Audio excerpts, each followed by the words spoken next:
भाई चंद्रयान 3 की सफलता के बाद एक बार फिर से दोस्तों दुनिया भर की नजरें भारत पर टिक गई हैं।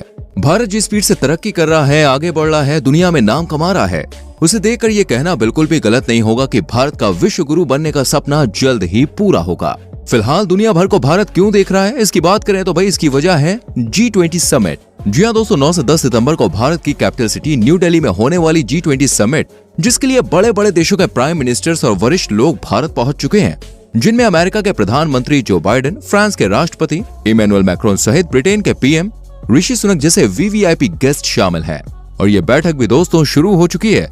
लेकिन क्या आप जानते हैं कि G20 समिट क्यों होता है और इससे भारत को क्या फायदा होगा?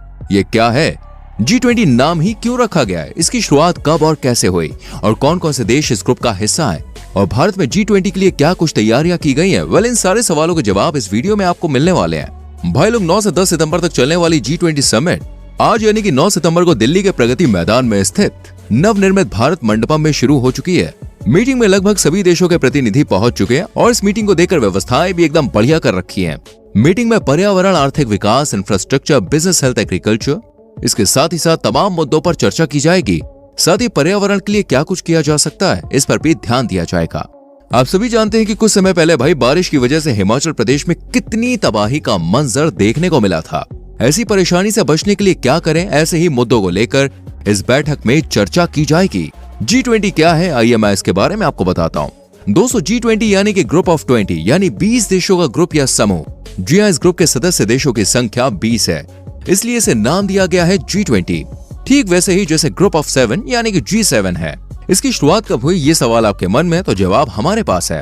अगर आप न्यूज टाइम से पढ़ रहे हैं तो आपने G20 समिट पर हो रहे खर्चों को भी देखा होगा। रिपोर्ट्स की माने तो G20 समिट के लिए बीजेपी सरकार ने लगभग 4,254 करोड़ रुपए का खर्चा किया है। अब क्योंकि ये अमाउंट बड़ा है तो कई देश इस सोच में है कि आखिर G20 को बनाया ही क्यों, इसकी शुरुआत कब की गई और क्यों की गई। अरे अपने बाल मत नोचिए भाई। देखिए, बेशक बड़ा अमाउंट है, लेकिन G20 समिट के बाद दुनिया भर में भारत की जो वाहवाही होने वाली है उसकी कीमत शायद आकी नहीं जा सकती। इस सवाल के जवाब पर गौर फरमाए तो कहानी की शुरुआत होती है 1997 से, जब एशिया में आर्थिक मंदी का दौर शुरू हुआ था। 1997 से 1999 के इस एशियन फाइनेंशियल क्राइसिस को देखते हुए जर्मनी में G8 देशों की बैठक बुलाई गई, जिसमें केंद्रीय बैंक के गवर्नर और वित्त मंत्री शामिल थे। इस बैठक के बाद ही दोस्तों G20 का गठन कर दिया गया। लेकिन ग्रुप ऑफ 20 देशों की सबसे ज्यादा जरूरत पड़ी साल 2007 में, जब पूरी दुनिया आर्थिक मंदी की चपेट में आ गई थी। इस वैश्विक आर्थिक मंदी को देखते हुए साल 2008 में G20 में वित्त मंत्री और गवर्नर्स के साथ राष्ट्र अध्यक्ष यानी कि हेड ऑफ कंट्री भी शामिल होने लगे। इस तरह से G20 की पहली बैठक 2008 में वॉशिंगटन में संपन्न हुई। इसके बाद 2009 और 2010 में G20 की 2 बैठकें हुई और अब तक कुल 17 बैठकों का आयोजन G20 देशों द्वारा किया जा चुका है। और इस बार जो भारत में हो रही है ये 18वें नंबर की समिट है। अब ग्रुप ऑफ 20 कंट्रीज है तो जाहिर सी बात है कि दोस्तों इस ग्रुप में 20 देश शामिल होंगे। लेकिन कौन कौन से, ये जानना तो बनता है। हम आपको बताते हैं G20 देश में 19 देश और साथ ही यूरोपियन यूनियन शामिल है। 19 देशों में भारत, संयुक्त राज्य अमेरिका, चीन, रूस, Brazil, Canada, Argentina, Australia, France, Germany, Indonesia, Italy, Japan, Mexico, Republic of Korea, Saudi Arab, south Africa, Turkey और यूनाइटेड किंगडम शामिल है। खास बात यह है कि हर साल आयोजित होने वाली इस मीटिंग में अध्यक्ष देश कुछ देशों और यूनियन देशों को भी इनवाइट करता है, जो उस देश के खास होते हैं। जैसे भारत की बात करें तो भारत ने इस बार Bangladesh, Egypt, Mauritius, Netherland, Spain, Nigeria, Oman, Singapore और संयुक्त अरब अमीरात यानी कि UAE को मेहमान के तौर पर बुलाया है। वहीं कुछ इंटरनेशनल संगठन जैसे UN, IMF, WB, WHO, WTO, ILO, FSB और OECD और रीजनल ऑर्गेनाइजेशन में AU, AUDA, NAPD और आसियान के अलावा भारत से ADB, ISA और साथ ही DRI को एज अ गेस्ट इनवाइट किया है। सबसे जरूरी बात यह है कि G20 के साथ ही भारत के नाम 2 वर्ल्ड रिकॉर्ड भी जुड़ गए हैं। दरअसल जब भी G20 की मीटिंग्स हुई है तो ऐसा बहुत ही कम बार हुआ है कि सभी देश के प्रतिनिधि बैठक का हिस्सा बने हों, लेकिन इस बार ज्यादातर देशों के खास प्रतिनिधि भारत में इस बैठक का हिस्सा बनने पहुंचे हैं। रिकॉर्ड्स की बात करें तो पहला रिकॉर्ड ये है कि एक साथ इतने देशों के वित्त मंत्री एक ही शहर में मीटिंग कर रहे हैं और यह भारत के इतिहास में पहली बार हुआ है। जबकि दूसरा रिकॉर्ड ये है कि इस मीटिंग में लगभग 13 इंटरनेशनल ऑर्गेनाइजेशंस ने भी हिस्सा लिया है, लेकिन ये रिकॉर्ड प्रीवियस बैठकों में बन चुके हैं। नहीं समझे? चलिए मैं समझाता हूँ।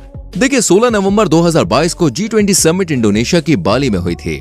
वहीं प्राइम मिनिस्टर नरेंद्र मोदी जी को अध्यक्षता सौंप दी गई, यानी कि G20 2023 समिट की मेजबानी भारत के हाथों में आ गई। अब भारत में ये समिट 1 दिसंबर 2022 से 30 नवंबर 2023 तक चलनी थी। पहली 24 से 25 फरवरी को बेंगलुरु में वित्त मंत्री और केंद्रीय बैंक के गवर्नरों की बैठक थी। इसके बाद 1 से 2 मार्च 2023 को नई दिल्ली में विदेश मंत्रियों की बैठक आयोजित हुई। इसके बाद कुछ बैठकें हुई और अब 9 से 10 सितंबर को मेन G20 बैठक हो रही है न्यू दिल्ली में, जहां ग्रुप के सभी देशों और इन्वाइटेड देशों के हेड पहुंचे हैं। तो जो रिकॉर्ड बने दोस्तों वो प्रीवियस बैठकों में ही बन गए, क्योंकि ये जो मीटिंग है ये राष्ट्र अध्यक्षों की मीटिंग है। हालांकि एक खास बात ये भी है कि इस बार बैठक में लगभग सभी देशों के राष्ट्रीय अध्यक्ष पहुंच रहे हैं। मीडिया रिपोर्ट्स की माने तो इस बार अमेरिका के राष्ट्रपति जो बाइडेन, ब्रिटेन के प्रधानमंत्री ऋषि सुनक, अर्जेंटीना के राष्ट्रपति अल्बर्टो, कनाडा के पीएम जस्टिन, टर्की के राष्ट्रपति रेसेप, ऑस्ट्रेलिया के प्रधानमंत्री एंथनी एल्बनीज, साउथ कोरिया के राष्ट्रपति, इटली के पीएम जॉर्जिया मेलोनी, सऊदी अरब अमीरात के राष्ट्रपति शेख मोहम्मद बिन जायद अल नाहयान, यूएन महासचिव वेंटिनो, इजिप्ट के राष्ट्रपति अब्दुल फतह अल सीसी, ओमान के डिप्टी पीएम, ओमान के डिप्टी सीएम ओमान असद बिन तारिक बिन तैमूर अल, जापान के पीएम किशिदा और बांग्लादेश के पीएम शेख हसीना मीटिंग में पहुंच चुकी हैं। यानी लगभग सभी देशों के राष्ट्रीय अध्यक्ष पहुंच चुके हैं। तो चलिए अब ये जान लेते हैं कि G20 का काम क्या है और भारत को इस मीटिंग से भाई क्या फायदा होने वाला है। सबसे पहले तो हम आपको ये बता दें कि 9 से 10 सितंबर को होने वाली ये मीटिंग प्रगति मैदान के भारत मंडपम में हो रही है, इसलिए दिल्ली की तरह इसे भी दुल्हन की तरह भैया सजा दिया गया है। G20 समिट 2023 का थीम वसुदेव कुटुंबकम है, यानी एक भारत, एक परिवार और एक भविष्य। और इसका लोगो है कमल के फूल के साथ धरती, यानी कि अर्थ। ये लोगो 3 रंग का है जो इंडियन फ्लैग से मिलता है। बैठक का मोटिव बहुत साफ है। इस मीटिंग के थ्रू बिजनेस रिलेशंस को मजबूत बनाने की कोशिश की जाएगी। बुनियादी ढांचे सहित दूसरे क्षेत्रों पर खास बातचीत होगी। G20 के उद्देश्यों की बात करें तो दोस्तों ये शुरुआत में आर्थिक मुद्दों पर काम करता था, लेकिन बदलते वक्त के साथ साथ G20 के सदस्य देश sustainable development, health, infrastructure, agriculture, जलवायु परिवर्तन, भ्रष्टाचार, एनर्जी और पर्यावरण से जुड़े मुद्दों पर चर्चा कर दुनिया में क्या बदला जा सकता है, इन क्षेत्रों में क्या कदम उठाए जा सकते हैं, इन मुद्दों पर चर्चा करते हैं। इस बार भी जलवायु परिवर्तन, सस्टेनेबल डेवलपमेंट, हेल्थ, बिजनेस जैसे मुद्दे मेन रहने वाले हैं। हालांकि जलवायु और पर्यावरण मुख्य मुद्दा रहने वाला है। आपको हम बता दें G20 देशों का पूरी दुनिया की GDP में 85%, जबकि इंटरनेशनल व्यापार में 75% तक की हिस्सेदारी है। अब बात करें भारत को G20 से होने वाले फायदों की, तो दोस्तों आप सभी जानते हैं कि हमें आजाद हुए पूरे 76 साल हो चुके हैं। इसमें कोई शक वाली बात नहीं है कि आज भारत कई सेक्टर्स में नाम कमा रहा है, लेकिन इस बात को भी झुटलाया नहीं जा सकता है कि आज भी भारत में परेशानियां हैं। यही रीजन है कि आज भी भारत विकसित नहीं है बल्कि विकासशील देशों में गिना चाहता है। इस मंच के थ्रू भारत अपनी श्रेष्ठता बता पाएगा। प्रधानमंत्री नरेंद्र मोदी जी का लक्ष्य है कि जब देश अपनी आजादी का 100वां जश्न मनाएगा, तब यानी कि 2047 में भारत विकासशील नहीं बल्कि विकसित राष्ट्र के रूप में उभरेगा।